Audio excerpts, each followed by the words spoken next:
Paper नीट फुटी प्रकरणामध्ये शिक्षण मंत्री धर्मेंद्र प्रधान यांचा राजीनामा यासाठी जंतर मंतरवरती मागील 25 दिवसापासून आंदोलन चालू आहे, परंतु त्यावरती शासनाने केंद्र सरकारने त्यावरती कोणतेही लक्ष दिलं नाही। त्याचं रूपांतर आज त्या ठिकाणी आंदोलन चिघळत गेलं आणि तिथे लाठीचार करण्यात आला आहे। त्या निषेधार्थ आज बहुजन वंचित आघाडीकडून आज महाराष्ट्र बंदची हाक दिली होती। माझ्यासोबत काही वंचित आघाडीचे पदाधिकारी, काय सांगाल बहुजन वंचित आघाडीनं आज महाराष्ट्र बंदची हाक दिलेली आहे, कसा प्रसिद्ध आज आमचे नेतृत्व सध्या बाळासाहेब आंबेडकर यांच्या मार्गदर्शनाखाली आम्ही आज पूर्ण महाराष्ट्र बंदची हाक दिलेली आहे।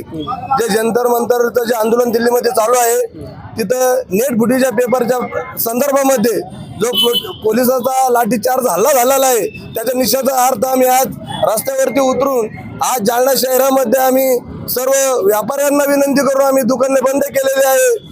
पण जे लाठीचार्ज झालेला आहे हा मनुष्यपणेचा लाठीचार्ज झालेला आहे, कारण यांनी लाठीचार्ज करण्याच्या पहिले यांनी विचार केला नाही।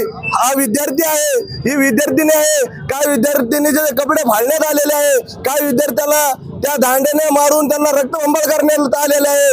अशा सर्व गोष्टीचा आम्ही निषेध करून आज आम्ही जालना शहरामध्ये आम्ही कडक बंद करून आज आम्ही या बीजेपी सरकारचा निषेध केलेला आहे। जर त्या जंतर मंतर आंदोलन चाललेल्या विद्यार्थ्याला जर कधी न्याय भेटला नाही तर आम्ही श्रद्धा बाळासाहेब आंबेडकरांच्या नेतृत्वामध्ये या जालना जिल्ह्यामध्ये तीव्र आंदोलन करू असा इशारा आम्ही वंचित बहुजन आघाडीच्या वतीने देत आहे। जोपर्यंत शिक्षण मंत्र्याचा राजीनामा मिळत नाही तोपर्यंत काय भूमिका राहणार?